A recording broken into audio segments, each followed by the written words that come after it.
인생에서 가장 화려하고 멋진 순간을 상상해 본다면 무엇이 있을까요? 중요한 면접에 합격하거나 꿈에 그리던 내 집 마련에 성공하거나 혹은 사랑하는 사람과 결혼식을 올리는 날일 수도 있습니다. 그런 특별한 날 여러분들은 어떤 모습으로 등장하고 싶은가요? 아마도 가장 좋은 옷을 입고 가장 멋진 차를 타고 모든 사람들의 박수를 받으며 당당하게 입장하고 싶을 것입니다. 오늘 본문은 인류 역사상 가장 위대한 왕의 입성식을 보여주고 있습니다. 유대인들이 수천 년 동안 기다려온 메시아, 죽은 자를 살리고 물고기 2마리와 보리떡 5개로 수천 명을 먹이신 예수님, 그 예수님이 드디어 이스라엘의 수도인 예루살렘에 들어가시는 장면입니다. 그런데 이상합니다. 세상의 왕들이 위험 있는 군마를 타고 군대의 호위를 받으며 행진하는 것과 달리 예수님은 초라하기 그지없는 나귀 새끼를 타고 오십니다. 현대인들에게는 다소 당혹스럽거나 촌스럽게 느껴질 수 있습니다. 왜 굳이 나귀일까? 그것도 어린 나귀를 타셨을까라는 의문이 들 수 있습니다. 하지만 이 장면 속에 우리가 잃어버린 복음의 핵심이 숨겨져 있습니다. 하나님께서 세상을 다스리시는 방식과 우리를 사랑하시는 논리가 숨겨져 있다는 말씀입니다. 오늘 본문의 핵심은 예수님은 우리의 기대를 뛰어넘어 성경의 약속을 완성하시고 세상의 힘이 아닌 겸손의 왕으로 오셔서 저와 여러분들을 진정으로 구원하신다는 것입니다. 이제 나귀 새끼를 타신 왕이 도대체 누구인지, 예수님께서는 왜 그런 모습으로 오셨는지 본문을 통해 하나하나 살펴보면서 하나님의 은혜를 나누어보도록 하겠습니다. 첫 번째, 나귀 새끼를 타신 왕은 예언을 성취하신 왕이십니다. 만왕의 왕이신 예수님께서 예루살렘에 입성하실 때 왕이 타는 말을 타지 않으시고 어린 나귀를 타시고 입성하시는 것은 구약의 선지자를 통해서 말씀하신 예언을 성취하기 위해서입니다. 오늘 본문 마태복음 21장 4절에서 5절 말씀을 우리 읽어봅니다. 시작. 이는 선지자를 통하여 하신 말씀을 이루려 하심이라. 일러스되 시온 딸에게 이르기를 내 왕이 내게 임하나니 그는 겸손하여 나귀 곧 멍에 매는 짐승의 새끼를 탔도다 하라 하였느니라. 이는 선지자를 통하여 하신 말씀을 이루려 하심이라. 오늘 본문 마태복음 21장 4절에서 5절 말씀을 인용한 성경 구절은 구약 성경 스가랴 9장 9절 말씀인데 우리 같이 읽어봅니다. 시작. 시온에 따라 크게 기뻐할지어다. 예루살렘에 따라 즐거이 부를지어다. 보라, 내 왕이 내게 임하시나니 그는 공의로우시며 구원을 베푸시며 겸손하여서 나귀를 타시나니 나귀의 작은 것 곧 나귀 새끼니라. 겸손하여서 나귀를 타시나니 나귀의 작은 것 곧 나귀 새끼니라. 하나님께서는 스가랴 선지자를 통해서 장차 오실 메시아가 세상의 군왕들처럼 병거와 군마를 타는 위압적인 모습이 아니라 겸손한 평화의 왕으로서 오실 것을 예언한 핵심적인 구절입니다. 스가랴서의 기록 시기를 살펴보면 대략 기원전 520년 전에서 480년경으로 추정합니다. 그러니까 예수님께서 태어나시기 약 500년 전에 하나님께서는 메시아이신 예수님께서 이 땅에 오시기 약 500년 전에 나귀 새끼를 타시고 예루살렘에 입성하실 것을 스가랴 선지자를 통해서 예언하셨다는 것입니다. 그리고 그 예수님께서는 그 예언을 이루시기 위해서 나귀 새끼를 타시고 지금 예루살렘으로 입성하고 계십니다. 하나님께서 예언을 성취하기 위해 나귀를 타시는 장면을 통해 우리에게 주시려는 목적은 무엇일까요? 그것은 예수님이 갑자기 나타난 영웅이 아니라 영원 전부터 약속된 신실한 왕임을 우리에게 보여주고 있는 것입니다. 우리 예수님께서는요, 자기 마음대로 일하시는 분이 아니라 하나님의 말씀에 철저히 순종하여 예언의 말씀을 완성하십니다. 사랑하는 성도 여러분, 그거 아십니까? 하나님께서는 창세전부터 저와 여러분들을 구원하시기 위해서 독생자 예수 그리스도를 이 땅에 보내주시기로 여러분 작정하셨다는 말씀입니다. 그렇다면 우리는 어떻게 하면 흔들리지 않는 삶을 살아낼 수 있을까요? 흔들리지 않는 삶을 살려면 나의 감정이 아니라 성경의 약속을 성취하신 예수님을 신뢰하는 것입니다. 왜냐하면 우리 인생은 변하지만 우리 예수님께서는 한치의 오차도 없이 약속을 성취하시는 분이기 때문에 그렇습니다.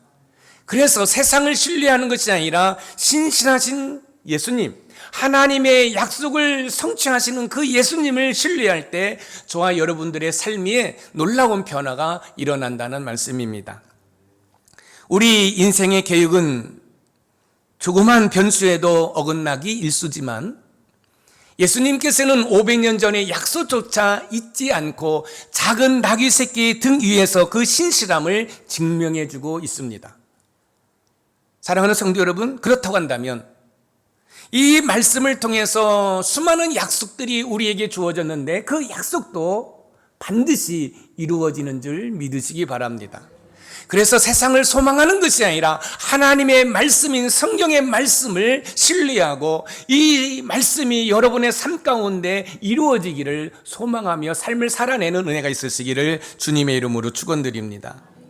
나귀 새끼를 타신 왕이신 예수님께서는 선지자를 통해서 예언하신 것처럼 여러분 그 모든 내용을 성취하셨습니다. 선지자를 통해서 하신 예언은 성도들에게 등대와 같은 말씀들입니다. 시편 119편 105절 말씀을 읽어봅니다. 시작. 주의 말씀은 내 발의 등이요 내 길의 빛이니이다.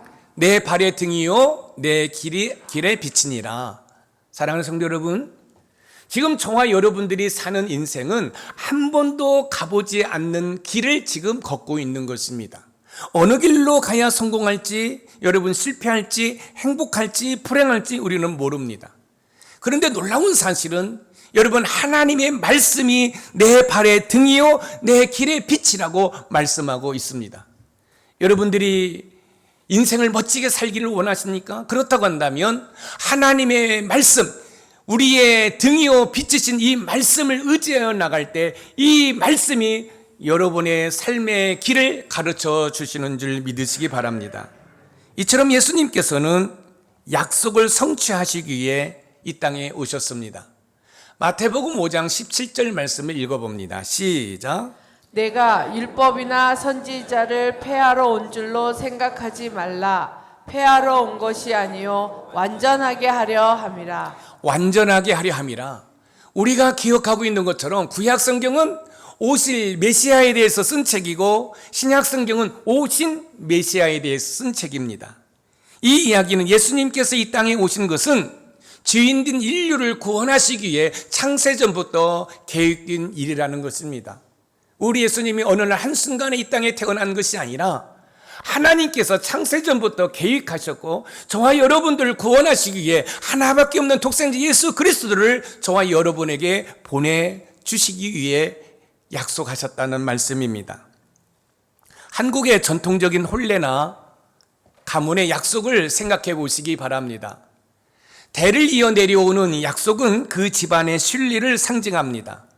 하물며 창조주 하나님께서 수백 년 전 선지자를 통해 하신 약속을 지키기 위해 아들을 보내셨다는 사실은 우리의 삶이 우연한 산물이 아니라 하나님의 작정과 섭리 가운데 있는 삶이라는 것입니다. 지금 혹시 힘든 상황 가운데 있습니까? 정말로 절망 가운데 있다라고 생각하십니까? 그렇다 할지라도 여러분 좌절하거나 포기하지 마시기 바랍니다. 왜냐하면 그 모든 것이 하나님의 계획에 포함되어 있고 결국은 저와 여러분들은 예수님이 이루신 승리를 부여잡으면 결국은 회복되는 줄 믿으시기 바랍니다. 나귀 새끼를 타신 예수님은 약속을 지키시는 신실한 왕이십니다. 그러므로 눈앞의 상황이 흔들리지 말고 약속된 말씀을 붙잡으라는 것입니다. 그러기 위해 매일 말씀을 읽고 묵상하며 그 약속의 말씀이 오늘 내 삶에서 어떻게 성취될지 기대해 보시기 바랍니다. 약속의 말씀을 기대하고 신뢰하는 것만큼 여러분 이루어진다는 사실입니다. 말씀을 의무적으로 읽지 말고 여러분 말씀을 그냥 형식적으로 읽지 말고 이 약속의 말씀이 나의 삶에 어떻게 적용되고 실천되고 그래서 어떻게 열매를 맺혀지는지를 바라보면서 여러분 말씀을 읽는 것입니다. 삶이 불안할수록 감정이 아닌 약속을 성취하신 예수님께 집중해 보시기 바랍니다. 이때 약속의 말씀이 여러분의 삶 가운데 이루어지는 은혜를 경험하게 될 줄 믿습니다. 그런 은혜를 누리시기를 주님의 이름으로 축복합니다. 두 번째, 나귀 새끼를 타신 왕은 겸손과 평화의 왕이십니다. 나귀 새끼를 타신 왕은 예언을 성취하셨을 뿐만 아니라 겸손과 평화의 왕으로 예루살렘에 입성하십니다. 오늘 본문 마태복음 21장 5절 말씀을 우리 읽어봅니다. 시작. 시온 딸에게 이르기를 내 왕이 내게 임하나니 그는 겸손하여 나귀 곧 멍에 매는 짐승의 새끼를 탔도다 하라 하였느니라. 내 왕이 내게 임하나니 그는 겸손하여, 여기에서 겸손은 단순히 성격이 순한 것이 아니라 하나님의 통제 아래 있는 온유함을 의미합니다. 당시 로마 제국의 황제들은 정복한 땅에 들어갈 때 거대한 말과 전차를 타고 힘을 과시했습니다. 그러나 우리 예수님은 짐승의 새끼를 탔으므로 세상의 폭력적인 질서를 거부하셨습니다. 이어서 마태복음 21장 8절을 읽어봅니다. 시작. 무리의 대다수는 그들의 겉옷을 길에 펴고 다른 이들은 나뭇가지를 베어 길에 펴고. 그들의 겉옷을 길에 펴고, 겉옷을 길에 펴는 행위는 왕에 대한 최고의 예우였으나 그 대상이 나귀 탄 자라는 사실은 세상의 관점으로 볼 때는 이해가 되지 않습니다. 그렇다면 하나님께서는 왜 나귀 새끼를 타신 예수님을 저와 여러분들에게 보여주시는 것일까요? 그것은 저와 여러분들이 힘의 논리에 눌려 사는 인생에서 벗어나길 원하시는 것입니다. 사랑하는 성도 여러분, 세상의 어떤 힘의 논리로 우리가 삶을 사는 것이 아니라 하나님의 논리로 삶을 살아내는 줄 믿으시기 바랍니다. 세상의 힘의 논리는 잠시는 여러분 권력을 가질 수 있고 힘을 가질 수 있다 할지라도 그것은 사라집니다. 그러나 하나님의 논리는 변하지 않고 하나님께 소망을 두기 때문에 하나님께서 선하신 길로 푸른 초장 쉴만한 물가로 인도해 주시는 줄 믿으시기 바랍니다. 예수님께서는 군림하는 왕이 아니라 섬기는 왕으로 오셔서 죄로 인해 하나님과 원수된 우리 사이에 평화를 만드셨습니다. 이 겸손이 바로 저와 여러분을 살리는 생명력인 줄 믿으시기 바랍니다. 우리는 어떻게 하면 삶 가운데 진정한 평안을 누릴 수 있을까요? 삶 가운데 진정한 평안을 누리려면 세상의 성공이라는 군마에서 내려와 예수님의 나귀에 올라타야 합니다. 왜냐하면 세상의 힘은 늘 누군가를 짓밟아야 유지되지만 예수님의 겸손은 나를 낮추어 상대를 살리는 진정한 평화를 주기 때문에 그렇습니다. 여러분, 좀 가졌다고, 좀 배웠다고 남을 우습게 보는 그런 태도는 우리에게 없어야 됩니다. 우리 예수님께서는 제자들의 발을 씻기시기 위해 무릎을 꿇으셨습니다. 특별히 담임 목사를 비롯하여 우리 장로님들, 우리 중직자들은 그런 자세로 우리 성도들을 섬기는 은혜가 있기를 주님의 이름으로 부탁드립니다. 하나님의 아들이신 예수님께서 인간의 모습으로 오셨다는 것 자체, 그것이 겸손 그 자체인 줄 우리는 잘 알고 있습니다. 나귀 새끼를 타신 예수님의 겸손은 성경 곳곳에서 말씀하고 있습니다. 빌립보서 2장 5절에서 8절 말씀을 우리 같이 읽어봅니다. 시작. 너희 안에 이 마음을 품으라. 곧 그리스도 예수의 그는 근본 하나님의 본체시나 하나님과 동등됨을 취할 것으로 여기지 아니하시고 오히려 자기를 비워 종의 형체를 가지사 사람들과 같이 되셨고 사람의 모양으로 나타나사 자기를 낮추시고 죽기까지 복종하셨으니 곧 십자가에 죽으심이라. 자기를 비워 종의 형체를 가지사 사람들과 같이 되셨고 예수님께서는 하나님과 동일한 지위와 권위가 있으신 분이지만 인간의 모습으로 오셨습니다.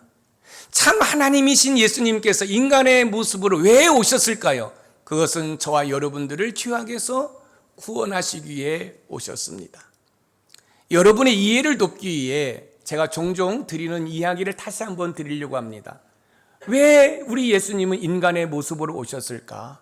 한번 잘 생각해 보세요. 다른 모습으로도 오실 수 있잖아요. 그런데 왜 우리 예수님이 인간의 모습으로 오셨을까? 여러분, 여기 개미떼가 있습니다.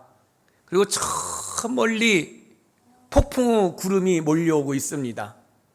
이제 저 폭풍의 구름이 여기에 비로 쏟아진다고 한다면 여러분, 이 개미떼는 이 폭풍에 휩쓸려서 다 떠내려가 죽을 수밖에 없을 것입니다.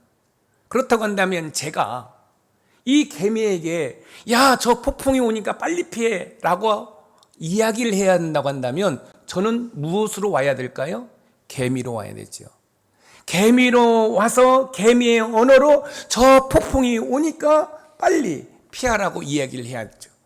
우리 예수님이 하나님이십니다. 만왕의 왕이십니다. 그분이 왜 인간의 모습으로 오셨을까요? 인간의 언어로 천국이 있다고 지옥이 있다고 저와 여러분들에게 말씀해 주시고 저와 여러분들을 구원하시기 위해서 인간의 모습으로 성육신 인카네이션 하셨다는 사실이에요. 여러분, 이것처럼 감격스러운 일이 어디 있겠습니까? 한번 생각해 보세요. 우리 예수님이 인간이 아니라 신이시라고요. 창조주시라고요. 그 창조이신 예수님이 인간의 모습으로 오시는 거는 야, 김 목사야, 예수 믿어야 구원받아. 아무개야, 예수 믿어야 구원받아. 저와 여러분들을 죄악에서 구원하시기 위해서 오셨다는 말씀입니다. 한국 사회는 무한 경쟁 사회입니다. 남보다 앞서야 한다는 강박이 지성인들과 청년들을 괴롭히고 있습니다. 하지만 최고의 자리에서 내려와 낮은 곳에 이웃을 살폈던 장기려 박사님 같은 분들의 삶에서 우리는 진정한 권위를 봅니다. 예수님의 그 권위의 원형이시지요. 여러분들이 그래도 알고 있는 이 장기려 박사님께서는 한국의 슈바이처로 불리는 위과 의사이자 신앙인입니다. 단순한 의사가 아니라 복음적 사랑을 삶으로 실천한 대표적인 인물입니다. 여러분, 이분 때문에 저와 여러분들이 지금 의료보험 혜택을 누리고 있는 거예요. 가난한 자에게 진료비를 받지 않거나 받았다 할지라도 몰래 다시 돌려주었다는 미담이 쏟아지고 있습니다. 사랑하는 성도 여러분, 이것이 진정한 크리스찬의 모습이라는 말씀이지요. 예수님께서는 힘으로 찍어 누르는 분이 아니라 사랑으로 품으시는 분입니다. 그러므로 예수님을 믿는 저와 여러분들은 관계 속에서 내가 먼저 손해보고 낮아지는 겸손을 가지라는 것입니다. 그러기 위해 내 주변에 나를 무시하거나 힘들게 했던 사람들에게 먼저 따뜻한 말 한마디를 건네보시기 바랍니다. 사랑하는 성도 여러분, 세상은 갑질이 능력이라고 말하지만 복음은 낮아짐이 승리라고 말합니다.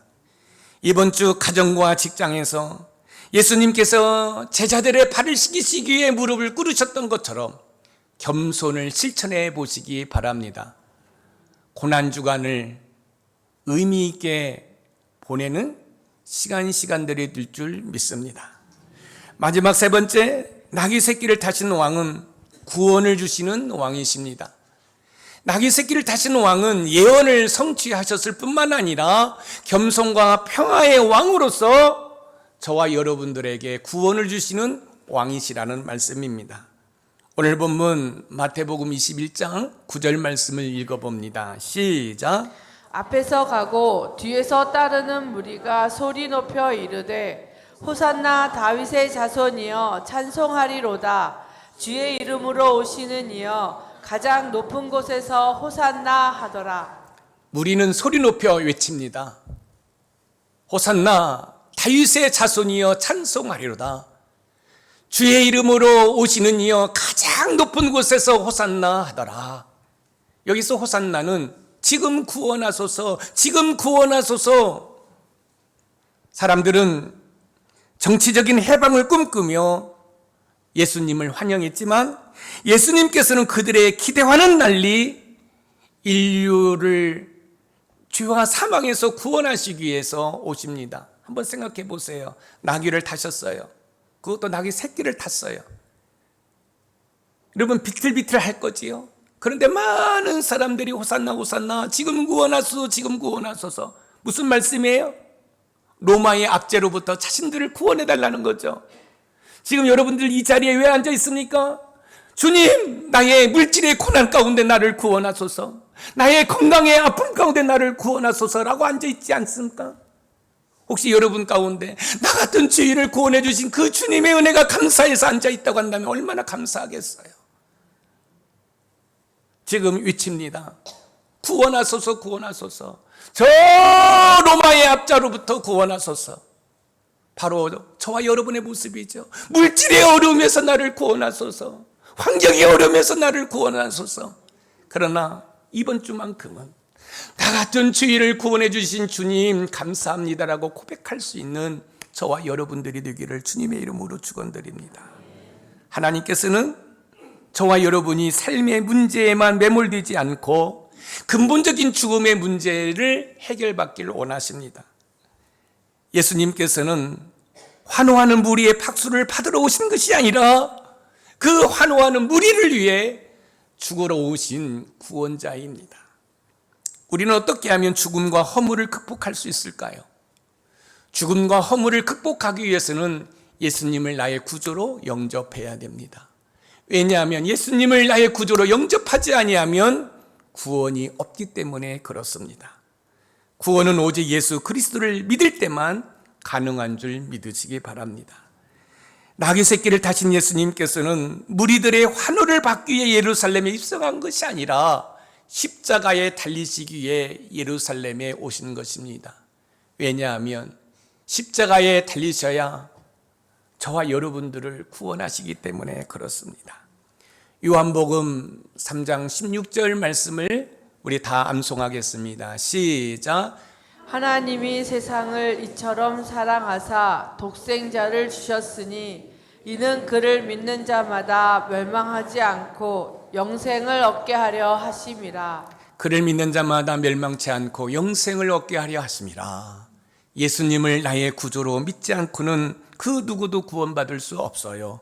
이어서 사도행전 4장 12절 말씀을 우리 읽어봅니다. 시작. 다른 이로서는 구원을 받을 수 없나니 천하 사람 중에 구원을 받을 만한 다른 이름을 우리에게 주신 일이 없음이라 하였더라. 다른 이로서는 구원을 받을 수 없나니, 그렇습니다. 예수님 외에는 누구도 우리에게 구원을 줄 수가 없습니다. 나귀 새끼를 타신 주님은 저와 여러분들을 구원하시기에 이번 주 예루살렘에 입성하십니다. 그러므로 이번 주 고난주간 내 곁에 다가온 십자가라는 주제로 실시하는 특세에 참여하여 예루살렘에 입성하신 주님을 깊이 묵상하는 시간들이 되기를 주님의 이름으로 부탁드립니다. 물에 빠진 사람은요, 자기를 구해줄 사람의 옷차림이나 신분을 따지지 않습니다. 오직 구주의 손길만을 기다릴 뿐입니다. 아무리 똑똑한 현대인들일지라도 밤마다 찾아오는 인생의 허무와 죽음의 공포 앞에서는 나약한 존재일 뿐입니다. 그 깊은 어둠 속에서 건져 올릴 유일한 손은 십자가를 향해 낙이 타고 가시는 예수님 손밖에 없습니다. 나의 가정을 구원하실 분은 예수님 손밖에 없습니다. 우리 부부를 회복하실 손은 예수님 손밖에 없습니다. 우리 자녀들을 구원하실 손은 예수님밖에 없습니다. 나의 인생을 구원하실 분은 우리 예수님 손밖에 없습니다. 나귀 새끼를 타신 예수님께서는 우리의 가장 절실한 필요인 죄사함을 해결하러 오셨습니다. 그러므로 내 인생의 핸들을 주님께 맡기고 그분의 통치를 받아들여야 합니다. 주님의 통치를 받아들이기 위해 주님께서 내 삶의 주인이어 주시길 매일 고백하며 내 고집대로 살려고 했던 마음을 회개하는 시간을 가졌으면 좋겠습니다. 사랑하는 성도 여러분, 예수님은 여러분의 소원을 들어주는 해결사가 아니라 인생 전체를 구원하시는 왕이십니다. 우리의 왕이신 예수님께서 여러분의 미래와 영혼을 온전히 맡기실 때 그 주님은 여러분의 그 모든 것을 책임져 주시는 줄 믿으시기 바랍니다. 사랑하는 성도 여러분, 요즘 제가 자주 드리는 말씀이 있습니다. 우리는 성공을 이루는 게 아닙니다. 우리는 행복을 내가 쟁취하는 게 아닙니다. 여러분, 승리는 2000년 전에 우리 예수님께서 십자가에서 다 이루었다, 테텔리스타이 할 때 다 끝났습니다. 그러면 저와 여러분은 뭐죠? 예수님이 이루신 승리, 예수님이 일궈놓으신 행복을 믿음으로 붙잡는 줄 믿으시기 바랍니다. 내가 승리하지 못한 이유, 내가 행복하지는 못하는 이유는 믿음으로 내가 그 승리를 못 잡았기 때문에, 믿음으로 내가 행복을 못 잡았기 때문에 그런 거예요. 여러분, 하나님께 요청하십시오. 하나님, 저에게 믿음을 허락하여 주셔서 우리 예수님이 2000년 전에 저 십자가에서 일구어 놓으신 승리, 행복을 믿음으로 붙잡을 수 있도록 은혜 달라고 요청하는 은혜가 있기를 주님의 이름으로 축원드립니다. 특별히 이번 주 고난주간에 내 곁에 다가온 십자가라는 주제로 실시하는 특세에 나귀 새끼를 타고 우리 곁으로 오시는 주님을 환영하고 깊이 묵상하는 시간이 되기를 주님의 이름으로 축원드립니다. 오늘 본문은 우리에게 진정한 왕의 모습이 무엇인지 보여주고 있습니다. 예수님께서는 말씀하신 대로 오셨고 가장 낮은 모습으로 우리를 찾아오셨으며 마침내 우리를 구원하기 위해 십자가의 길을 가셨습니다. 우리는 흔히 내가 원하는 방식대로 하나님이 응답해 주시기를 바라고 있습니다. 하지만 우리는 죄 때문에 무엇이 진짜 행복인지 모른 채 엉뚱한 것을 구하며 살아가고 있습니다. 그래서 우리에게 예수님이 필요한 것입니다. 우리 스스로는 겸손해질 수도 죽음의 공포를 이길 수도 없습니다. 그러나 우리를 위해 하나님 우편에서 지금도 중보하시는 주님을 바라볼 때, 그리고 우리 심령 가운데 계셔서 할 수 있다, 내가 돕겠다라고 말씀하시는 성령님의 도우심을 받는다고 한다면 저와 여러분들도 하나님의 말씀을 부여잡고 겸손으로 여러분 우리의 구원을 두렵고 떨림으로 이루어갈 줄 믿습니다. 나귀 새끼를 타신 주님을 따라 오늘도 낮은 곳으로 내려갈 때 세상이 줄 수 없는 하늘의 평강이 우리를 덮을 것입니다. 복음은 고리타분한 게 아닙니다. 오늘날의 거짓과 유혹의 시각을 뚫고 들어오는 하나님의 강력한 사랑이 여러분 복음입니다. 만왕의 왕이신 예수님을 여러분의 삶의 중심에 모셔드려 이번 한 주간도 승리하되 특별히 이 고난주간에 내 곁에 다가온 그 십자가를 깊이 묵상할 때 십자가의 능력을 체험하는 우리 높은산 샘물의 모든 가족들이 되기를 주님의 이름으로 축원드립니다. 오늘 말씀의 키워드입니다. 우리 같이 읽어봅니다. 시작. 나귀 새끼를 타신 왕은 예언을 성취하셨을 뿐만 아니라 겸손과 평화의 왕으로서 구원을 주시는 왕이시다. 아멘. 사랑하는 성도 여러분, 한번 보세요. 참새가 있는데요, 사람들이 이 참새를 잡으려고 새 그물을 치는 것을 본다고 한다면 이 참새는 그 그물을 피해가겠어요? 아니면 그 그물로 돌진하겠어요? 물어보거나 피해가겠죠. 우리 예수님은 예수님의 삶에 펼쳐진 그 모든 것을 다 알고 계셔요. 그래서 겟세마네 동산에서 기도하실 때 할 수만 있으면 이 잔을 옮겨주시옵소서. 십자가를 지는 것이 너무너무 고통스러운데, 그런데 그때 예수님의 머리에 스쳐 지나가는 그림들이 보입니다. 내가 이 십자가를 지지 아니하면 우리 학원사님이 고통받는데, 우리 조정원 권사님이 아파하는데, 그래서 예수님이 다시 기도하십니다. 아버지 뜻대로 하옵소서. 왜? 그래야 김상록 안수 집사가 고통 가운데 죽지 않으니까. 우리 주님이 그런 분이에요. 저와 여러분들을 구원하시기 위해서 십자가에서 물 한 방울, 피 한 방울 남기지 않고 다 쏟으신 그분이에요. 그분을 이번 한 주간 동안 깊이 묵상하고, 그래서 심령 속 깊이 주님 사랑합니다 라고 고백할 수 있는 저와 여러분이 되기를 주님의 이름으로 축원드립니다. 오늘 합심기도 우리 힘차게 외치겠습니다. 시작. 내 기분보다 변치 않는 약속의 성경 말씀을 믿고 인생의 답을 찾게 하소서. 아멘. 세상 성공 대신 예수님처럼 겸손하게 낮아짐으로 평화의 통로가 되게 하소서. 아멘. 예수님을 왕으로 모시고 세상 속으로 들어가 삶의 향기로 복음을 전하게 하소서. 아멘. 사랑하는 성도 여러분, 왕이신 그 예수님, 그 예수님이 저와 여러분들을 구원하게 오셨어요. 오늘 주신 말씀, 또 성령 하나님께서 깨닫게 하심을 따라 주신 말씀을 의지해 한번 기도하기를 원합니다. 여러분, 기도할 때 정말로 나를 구원하신 주님 사랑합니다고 고백할 수 있는 저와 여러분들이 되기를 소망합니다.